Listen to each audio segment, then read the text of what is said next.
এত মাস ধরে তিনি বুঝিয়ে আসছিলেন যে সেনা কর্মকর্তাদেরকে যে কোনো বিচার, আইন, আদালত এসব থেকে রক্ষা করতে তিনি একটা নেগোসিয়েশনে আছেন তার বসানো ইউনূস সরকারের সঙ্গে। কিন্তু এখন সেনা কর্মকর্তাদের মধ্য থেকে, মানে এই তরুণ কর্মকর্তাদের মধ্য থেকেও সেই বিশ্বাস চলে গেছে, তাদের ভেতরে এই বোধ চাঙা হয়েছে যে সেনাপ্রধান ওয়াকার না পারবেন তাদের সম্মান রক্ষা করতে, না সেনাপ্রধান ওয়াকারের পক্ষে সম্ভব বাহিনীর সম্মান, ইন্টিগ্রিটি রক্ষা করা। কাজেই বাহিনীর একটা কোনো ব্যবস্থা নেওয়া দরকার এবং সেজন্য তারা নিজেরা বিভিন্ন জেনারেলের সঙ্গে, শীর্ষ কর্মকর্তার সঙ্গে, তাদের কমান্ডিং কর্মকর্তাদের সঙ্গে যোগাযোগ করছেন এবং একরকমের তাদের ক্ষোভ জানাচ্ছেন। বাংলাদেশের সেনাপ্রধান ওয়াকারুজ্জামানের ঘুম সত্যি হারাম হয়ে গেছে। তার ঘনিষ্ঠ জনেরা বলছেন প্রায় সপ্তাহ দুয়েক ধরে ঘুমাতে পারছেন না ওয়াকারুজ্জামান। কারণ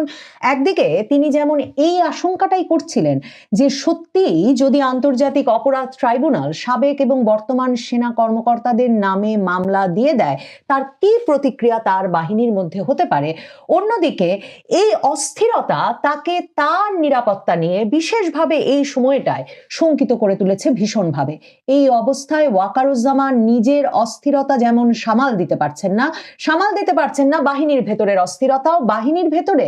এমনকি শীর্ষ কর্মকর্তাদের যে স্বাভাবিক কার্যক্রম সেটাও ব্যাহত হচ্ছে আন্তর্জাতিক অপরাধ ট্রাইব্যুনালের মামলায় গ্রেফতারি পরোয়ানা জারি হয়ে যাওয়ার পর থেকে। সেনাবাহিনীর ভেতরে প্রমোশন বোর্ডের কার্যক্রম চলছিল, সেই প্রমোশন বোর্ডের কার্যক্রমেও বৃহস্পতিবার দুজন শীর্ষ কর্মকর্তা যোগ দেন নাই। কারণ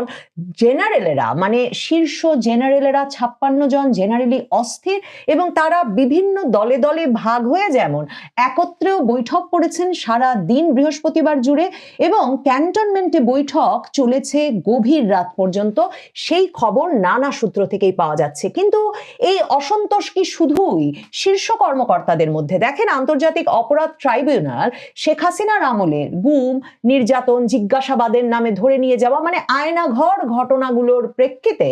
যে 30 জনের বিরুদ্ধে মামলা করেছে শেখ হাসিনা এবং তার নিরাপত্তা উপদেষ্টা তারেক আহমেদ সিদ্দিকী সহ, যে 30 জনের বিরুদ্ধে মামলা করেছে তার মধ্যে 24 জনই সেনা কর্মকর্তা, 14 জন বর্তমান সেনা কর্মকর্তা আর 10 জন সাবেক সেনা কর্মকর্তা। ওয়াকারুজ্জামান একদিকে যেমন সেনা কর্মকর্তাদের নামে যাতে সিভিল কোর্টেই মামলা না হয় সে বিষয়টি নিয়ে দৌড়াদৌড়ি করছিলেন প্রধান উপদেষ্টা, রাষ্ট্রপতি বরাবরে, তেমনি তিনি আইনি ফাঁক ফকর খুঁজছিলেন যে কর্মরত সেনা কর্মকর্তাদের ক্ষেত্রে এই মামলাগুলোর বিচার সেনাবাহিনীর আওতায়, মানে সেনা আইনের আওতায় নিয়ে আসা যায় কিনা। মনে করে দেখুন, আগস্টের শেষে সে কথা নিয়ে আলাপ করতে তিনি কিন্তু গিয়ে উপস্থিত হয়েছিলেন প্রধান বিচারপতির কাছে পর্যন্ত। প্রধান বিচারপতির সঙ্গে ওই বৈঠকে তার আলাপ হয়েছিল যে এই কাজটা করা যেতে পারে, যে বর্তমান যে সেনা কর্মকর্তারা তাদেরকে যাতে প্রিজন ভ্যানে করে, যেটা নিয়ে যেই ভিজুয়ালটা, যেই দৃশ্যটা সবচেয়ে আতঙ্কিত করছে বর্তমান সেনা কর্মকর্তাদেরকে, যেই কথা সুস্পষ্টভাবে ওয়াকারুজ্জামান সেনা কর্মকর্তাদের এক সভায় সপ্তাহখানেক আগে বলেছেন যে প্রিজন ভ্যানে করে পুলিশ আদালতে হাজিরা দিতে নিয়ে যাচ্ছে সেনা কর্মকর্তাদের দলকে এবং সিভিলিয়ান কোর্টে, বেসামরিক কোর্টে তাদের বিচার হচ্ছে, এই জিনিসটা মানে মেনে নেওয়া সেনাবাহিনীর পক্ষে বাহিনী হিসাবে সম্ভব হবে না এবং তিনি সেনাপ্রধান হিসেবে মানতেই পারছেন না। তো তখন তিনি প্রধান বিচারপতিকে গিয়ে বলেছিলেন যে কর্মরত সেনা কর্মকর্তাদের বিচারটা তো সেনা আইনে হতে পারে, এবং প্রধান বিচারপতি তাকে বলেছিলেন যে সিভিলিয়ান কোর্টে মামলা হয়ে যাওয়ার পর সেনাপ্রধান চাইলে আইন অনুযায়ী এই আবেদন করতে পারেন সিভিলিয়ান কোর্টে এবং সিভিলিয়ান কোর্ট হয়তো তখন সেনা আইনে ক্যান্টনমেন্টের ভেতরে বিচারের জন্য ব্যবস্থা করে একটা অনুমোদন দিয়ে দেবে। কিন্তু আন্তর্জাতিক অপরাধ ট্রাইব্যুনাল, তার চিফ প্রসিকিউটর তাজুল ইসলাম, তিনি ভীষণ আটঘাট ভেদে নেমেছেন। এই বিষয়টা এখন সেনাবাহিনীর কাছে পরিষ্কার, কারণ তাজুল ইসলাম মনে করছেন জুলাই আগস্ট আন্দোলনের স্পিরিট বা সেই আন্দোলনের একটা মূল আদর্শিক জায়গা হচ্ছে যে কেউ এই আন্দোলনের বিপক্ষ শক্তি বা এই আন্দোলনের বিচার কাজ সংগঠিত হচ্ছে যে আন্তর্জাতিক অপরাধ ট্রাইব্যুনালে, সেই ট্রাইব্যুনালের বিচারের আওতার বাইরে থাকবে না এবং এমনকি কোনো বাহিনী নিজেকে বিচারের আওতা মুক্ত বলে মনে করবে না। কাজেই তাজুল ইসলাম সেনা কর্মকর্তাদের বিরুদ্ধে এই মামলাটা করার আগে এমন একটা সংশোধন এনেছেন আন্তর্জাতিক অপরাধ ট্রাইব্যুনালে মাত্র 2 দিন আগে, একটা প্রজ্ঞাপন দিয়ে, যেখানে তিনি বলে দিয়েছেন, যেই মানে আইনি সংশোধনে তিনি বলে দিয়েছেন যে যেই মাত্র কারো বিরুদ্ধে গ্রেফতারি পরোয়ানা জারি হয়ে যাবে এবং আন্তর্জাতিক ট্রাইব্যুনাল অভিযোগ গ্রহণ করে ফেলবে, সেই ব্যক্তি আরো যা যা করতে পারবে না, তার মধ্যে আরেকটি হচ্ছে সেই ব্যক্তি প্রজাতন্ত্রের আর কোনো কর্মচারী পদে থাকতে পারবে না। তার মানে যেসব সেনা কর্মকর্তার বিরুদ্ধে গ্রেফতারি পরোয়ানা জারি হয়েছে সেদিন, যে 14 জন কর্মরত সেনা কর্মকর্তার বিরুদ্ধেও এই গ্রেফতারি পরোয়ানা জারি হওয়া, আন্তর্জাতিক অপরাধ ট্রাইব্যুনাল এই অভিযোগ গ্রহণ করা মাত্র তাদের কিন্তু চাকরি চলে গেছে। কাজেই সেনাপ্রধান ওয়াকারুজ্জামান যে এখন সিভিলিয়ান কোর্টের কাছে গিয়ে বলবেন যে এই সেনা কর্মকর্তাদের সেনাবাহিনীর আওতাধীনে বিচারের ব্যবস্থা করা হোক, তার আর কোনো সুযোগ থাকছে না। সমস্যা শুধু সেটাই নয়, সেনাবাহিনীর ভেতরে এই আতঙ্ক এখন পরিষ্কার এবং আন্তর্জাতিক অপরাধ ট্রাইব্যুনালের তরফে এই খবর এখন আসছে সেনাবাহিনীর ভেতরে যে আয়নাঘর কাণ্ডে 24 জনের বিরুদ্ধে মামলা হয়েছে বটে, কিন্তু জুলাই আগস্ট আন্দোলনে জড়িত সেনাবাহিনীর বিভিন্ন কর্মকর্তাদের বিরুদ্ধে এবং বিভিন্ন স্তরের কর্মকর্তাদের বিরুদ্ধে মামলা আসছে এবং এই কর্মকর্তাদের তালিকাও প্রস্তুত হয়ে গেছে, তাদের বিরুদ্ধে অভিযোগও প্রস্তুত, চার্জশিট প্রস্তুত, এই গ্রেফতারি পরোয়ানা জারি হওয়া এখন সময়ের ব্যাপার মাত্র। কাজেই শুধু যে 56 জন জেনারেল মানে সেনা কর্মকর্তা, শীর্ষ কর্মকর্তারা ভীষণভাবে ক্ষুব্ধ, একরকমের আতঙ্কিত, তাই শুধু নয়, সেনাবাহিনীর ভেতরের মাঝ থেকে একেবারে নিচু পর্যায় পর্যন্ত মানে মিড লেভেল থেকে লোয়েস্ট র্যাঙ্কের অফিসাররা পর্যন্ত, তারা পর্যন্ত এখন একটা অ্যাকশনের অপেক্ষা করছেন তাদের সেনা কর্মকর্তাদের কাছ থেকে। এদের একটা বিরাট অংশ জুলাই আগস্ট আন্দোলনের পক্ষে, কিন্তু এরা সকলেই মনে করছেন যে তাদের অনেকেই তো ডিউটিতে ছিলেন। মানে যেই 3 তারিখ, আগস্টের 3 তারিখ দরবারে দাঁড়িয়ে যে তরুণ কর্মকর্তারা বলেছেন যে আমরা আর গুলি চালাবো না, যেই তরুণ কর্মকর্তারা দাঁড়িয়ে বলেছেন যে তার গুলি চালানোর ভিডিও বেরিয়ে পড়েছে, কিন্তু আরেক কর্মকর্তা যে তখন কেঁদেছেন এবং বলেছেন যে তিনি জবাব দিতে পারছেন না যে কেন সেনাবাহিনী গুলি চালাচ্ছে এবং সেসব ভিডিও ছড়িয়ে পড়ছে, এখন এই সেনা কর্মকর্তারা জানেন যে তাদের সবাইকেও মানে যারা ঠেকিয়েছেন বাহিনীর সক্রিয় ভূমিকা আগস্টের শুরু থেকে 5 তারিখ পর্যন্ত এবং 5 তারিখে যারা মার্চ টু ঢাকা কর্মসূচি সফলে সরাসরি ভূমিকা রেখেছেন, সেই সেনাবাহিনীর কর্মকর্তারা এখন বুঝতে পারছেন তাদেরকে কেউ রক্ষা করবে না এবং আন্তর্জাতিক অপরাধ ট্রাইব্যুনালের চিফ প্রসিকিউটর সহ তাদের মূল আদর্শিক জায়গাটা হচ্ছে যে এই জুলাই আগস্ট আন্দোলনের মূল আদর্শিক জায়গায় হচ্ছে যে কোনো বাহিনীকে মানে এমন আইনি ছাড় দেওয়ার কোনো সুযোগ নাই যার ফলে তারা ভাববেন যে তারা সকল আইন আর বিচারের ঊর্ধ্বে। সেনাবাহিনীর ভেতরে সে কারণে শুধু ওয়াকারুজ্জামান নন, আসলে ঘুম নষ্ট হয়েছে, ঘুম হারাম হয়েছে সকল স্তরের কর্মকর্তাদের। কারণ দেখেন, ডিজিএফআই এর কথাই যদি বলি, ডিজিএফআই এর যে 5 সেনা কর্মকর্তার, 5 সাবেক মহাপরিচালকের বিরুদ্ধে মামলা হলো সেনা গোয়েন্দা সংস্থার, এই 5 জনই কিন্তু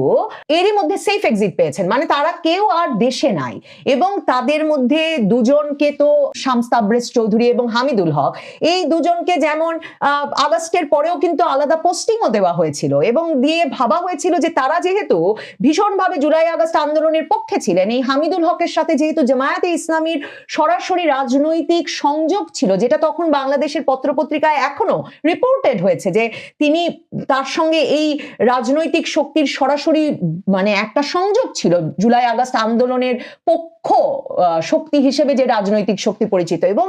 তারা সরাসরি ভেবেছিলেন এবং অন্তর্বর্তী সরকার গঠিত হওয়ার পরেও যাদেরকে একরকমের এই সরকারের অংশ বলেই ভাবা হচ্ছিল, যেমন ওয়াকারুজ্জামান গড়ে দিয়েছিলেন, হামিদুল হক, শামস তাবরেজও কিন্তু খুব গুরুত্বপূর্ণ ভূমিকা রাখছিলেন, তারাও কিন্তু টিকতে পারেন না, কিন্তু এদের প্রত্যেককে সেফ এক্সিট দিয়ে দেওয়া হয়েছে। কিন্তু এখন যখন জুলাই আগস্ট আন্দোলনের সময় যারা ডিউটি করেছিলেন সেই কর্মকর্তাদেরকে বা যারা যেই সৈনিকেরা মাঠে ছিলেন তাদেরকে একে একে চিহ্নিত করে মামলা দেওয়া হবে, গ্রেফতারি পরোয়ানা জারি হবে এবং তারা যখন সাথে সাথে চাকরি হারাবেন, মানে নিজেদের আত্মপক্ষ সমর্থনের আগেই চাকরি হারাবেন, সামরিক বাহিনীর আশ্রয় হারাবেন, এই সম্মান, মর্যাদা এবং সকল রকম বেনিফিট হারাবেন, তারা সহ তাদের পরিবার মানে সামরিক বাহিনীর ভেতরের সুরক্ষা হারাবেন, তখন তাদের ভেতরে ভীষণ অস্থিরতা দেখা দিয়েছে এবং এই বাহিনী এভাবে টিকিয়ে রাখা যাবে বলে মনে করছেন না সেনাবাহিনীর একেবারে মিড লেভেল থেকে লোয়েস্ট লেভেলের র্যাঙ্কের বিভিন্ন কর্মকর্তারা তো বটে, শীর্ষ জেনারেলেরাও। কাজেই নানা রকম বৈঠক চলছে। আর ওয়াকারুজ্জামানের সরাসরি প্রাণের ভয় হচ্ছে। দেখেন 6 মাসের বেশি সময় ধরে সেনাপ্রধানের প্রাণের ঝুঁকি মানে ফিজিক্যাল হার্ম ঠেকাতে, তার যে কোনো শারীরিক ঝুঁকি এড়াতে তার জন্য বিশেষভাবে কিন্তু প্যারা কমান্ডো বাহিনী মানে সেনাবাহিনীর সবচেয়ে দুর্ধর্ষ বাহিনী মোতায়েন রয়েছে তার নিরাপত্তা দেখতে। কিন্তু সেনাপ্রধান ওয়াকার একরকমের অবিশ্বাসের মধ্যে পড়ে গেছেন এই ক্যান্টনমেন্টের ভেতরেই। কারণ ক্যান্টনমেন্টের ভেতরে মানে তরুণ কর্মকর্তাদের একটা বিরাট অংশ এখন মনে করছেন যে সেনাপ্রধান ওয়াকার আসলে কোনো সিদ্ধান্ত গ্রহণে সক্ষম নন, তিনি সেনাবাহিনীর মর্যাদা রক্ষায়ও সক্ষম নন। এত মাস ধরে তিনি বুঝিয়ে আসছিলেন যে সেনা কর্মকর্তাদেরকে যে কোনো বিচার, আইন, আদালত এসব থেকে রক্ষা করতে তিনি একটা নেগোসিয়েশনে আছেন তার বসানো ইউনূস সরকারের সঙ্গে। কিন্তু এখন সেনা কর্মকর্তাদের মধ্য থেকে মানে এই তরুণ কর্মকর্তাদের মধ্য থেকেও সেই বিশ্বাস চলে গেছে, তাদের ভেতরে এই বোধ চাঙা হয়েছে যে সেনাপ্রধান ওয়াকার না পারবেন তাদের সম্মান রক্ষা করতে, না সেনাপ্রধান ওয়াকারের পক্ষে সম্ভব বাহিনীর সম্মান ইন্টিগ্রিটি রক্ষা করা। কাজেই বাহিনীর একটা কোনো ব্যবস্থা নেওয়া দরকার এবং সেজন্য তারা নিজেরা বিভিন্ন জেনারেলের সঙ্গে, শীর্ষ কর্মকর্তার সঙ্গে, তাদের কমান্ডিং কর্মকর্তাদের সঙ্গে যোগাযোগ করছেন এবং এক রকমের তাদের ক্ষোভ জানাচ্ছেন। এবং ক্ষোভ সামাল দিতে না পারলে একজন কমান্ডিং অফিসারের পক্ষেও কিন্তু তাদের মানে কমান্ড ধরে রাখা সম্ভব হবে না। এই নাটকটা, এই চাপটা, মানসিক চাপটা এখন সেনাবাহিনীর সকল শীর্ষ কর্মকর্তাকে একরকমের বহন করতে হচ্ছে। ওইদিকে ওয়াকারুজ্জামানের সমস্যা হয়েছে, তিনি 9th ডিভিশনে মঈন খানের থাকাটা তিনি আরো বর্ধিত করতে চেয়েছিলেন, কিন্তু আগস্ট পার করে ফেলার পরে ইউনূস প্রমোশন বোর্ডের কোনো কাগজপত্রই না দেখার ফলে ডক্টর ইউনূসের সঙ্গে তিনি সেপ্টেম্বরের শুরুতে যখন সাক্ষাৎ পেয়েছেন ততদিনে 9th ডিভিশনের জিওসি মঈন খানের চাকরি থেকে অবসরে যাওয়ার সময় হয়ে গেছে। তখন তিনি নিয়ে এসেছেন বগুড়া থেকে আসাদুল হককে 9th ডিভিশন, মানে 9th ডিভিশন খুব গুরুত্বপূর্ণ সাভারে, এবং সেটা রাজধানী ঢাকা সহ এই যে সব স্পর্শকাতর জায়গা, ঢাকা ক্যান্টনমেন্ট, সরকার প্রধানের বাসভবন, রাষ্ট্রপতির বাসভবন সহ এই আশুলিয়া সাভার পুরো এলাকাটা এরা কিন্তু রক্ষা করে এবং এদেরকে এই জন্য ওল্ড রিলায়েবলস বলা হয় সেনাবাহিনীর ভেতরে। তো সেই 9th ডিভিশন এখন এমন একজনের কমান্ডে যে আসাদুল হকের মনোভাব বুঝবার মতো ঘনিষ্ঠতা আসাদুল হকের সঙ্গে নাই ওয়াকারুজ্জামানের। কাজেই ওয়াকারুজ্জামান সেনাবাহিনীর ভেতরেও তাকে শেষ পর্যন্ত রক্ষা করা হবে কিনা তা নিয়ে একরকমের শঙ্কার ভেতরে আছেন। ওয়াকারুজ্জামান জানেন সেই মে মাস থেকে নিরাপত্তা উপদেষ্টা খলিল এবং ডক্টর ইউনূস তারা দুজনেই ভীষণভাবে চাইছেন যে প্রধান উপদেষ্টার দপ্তরে সশস্ত্র বাহিনীর যে principal staff officer Kamrul Hasan তাকে সেনাপ্রধান বানিয়ে ওয়াকারুজ্জামানকে সরিয়ে দিতে, এবং তাদের লক্ষ্য এবং তাদের পেছনে সাবেক সেনা কর্মকর্তা ব্রিগেডিয়ার জেনারেল আজমি, বিএনপি জামাত জোট সরকারের আমলে ডিজিএফআই প্রধান রেজ্জাকুল হায়দার চৌধুরী এবং আওয়ামী লীগ সরকারের সময়কার সেনাপ্রধান 2013-14 সময়কার সেনাপ্রধান ইকবাল করিম ভুইয়ার সরাসরি সমর্থন আছে যে এই ওয়াকারুজ্জামানকে সরিয়ে যেন কামরুল হাসানকে বসিয়ে দেওয়া হয়। অন্যদিকে সিজিএস, এই যে চিফ অফ জেনারেল স্টাফ মানে সশস্ত্র বাহিনীতে সেনা প্রধানের পরের যে পজিশনটা যার মনে করা হয় সেই পদে আছেন হচ্ছে মিজানুর শামীম, এবং মিজানুর শামীম ছিলেন শেখ হাসিনার প্রিন্সিপাল স্টাফ অফিসার সশস্ত্র বাহিনীর। কাজেই শেখ হাসিনার এই ঘনিষ্ঠ সিজিএস কেও সরিয়ে দিতে চায় ইউনূস সরকার। তাদের কাছে এই বিষয়ে তাদের পছন্দ হচ্ছে আগস্টে এসেই তারা ডিজিএফআই প্রধান বানিয়েছিলেন যাকে, সেই ফাইজুর রহমানকে, যেই ফাইজুর রহমানকে পরে তারা এক ধাপ মানে পদোন্নতি দিয়ে এখন কোয়ার্টার মাস্টার জেনারেল বানিয়েছেন। কাজে তাদের আগ্রহ ওয়াকারুজ্জামানকে সরিয়ে কামরুল হাসানকে বসানো এবং সিজিএস পদে মিজানুর শামীমকে সরিয়ে বসানো, তাদের ঘনিষ্ঠ তাদের বিশ্বস্ত ফাইজুর রহমানকে বসানোর এই আগ্রহগুলো জানেন ওয়াকারুজ্জামান। ওয়াকারুজ্জামান বুঝতে পারছেন হয় তিনি থাকবেন না হলে ইউনূস থাকবেন। আবার সেনাবাহিনীর ভেতরে যেই তরুণ কর্মকর্তারা ক্ষেপে বুঝেছেন এবং যে শীর্ষ কর্মকর্তারাও বুঝছেন ওয়াকার দিয়ে কিছু হবে না, তাদের একটা দল চেষ্টা করছেন অন্য কাউকে সামনে নিয়ে, সেনাবাহিনীর ভেতরেই অন্য কাউকে সামনে নিয়ে সেনাপ্রধান ওয়াকারকে সরিয়ে দিতে। সেটা অনেক ক্ষেত্রেই অনেকেই বলছেন এমনকি হতে পারেন বর্তমান সিডিএস মিজানুর শামীমও, মানে যিনি শেখ হাসিনার প্রিন্সিপাল স্টাফ অফিসার ছিলেন। এই পুরো মানে কি থেকে কি হবে এই আলাপগুলো সেনাবাহিনীর ভেতরে ভীষণভাবে জেঁকে বসেছে এবং এই পুরো আলাপচারিতায় এটা স্পষ্ট যে সেনাবাহিনীর সকল স্তরের কর্মকর্তারা একটা রক্তক্ষয়ের আশঙ্কার মধ্যে একটা দমবন্ধ পরিবেশে আছেন, কারণ তারা মনে করছেন না যে দলে দলে সেনা কর্মকর্তারা প্রিজন ভ্যানে চড়ে সিভিলিয়ান আদালতে বিচারের মুখোমুখি হতে যাচ্ছেন। এই উদ্যোগটা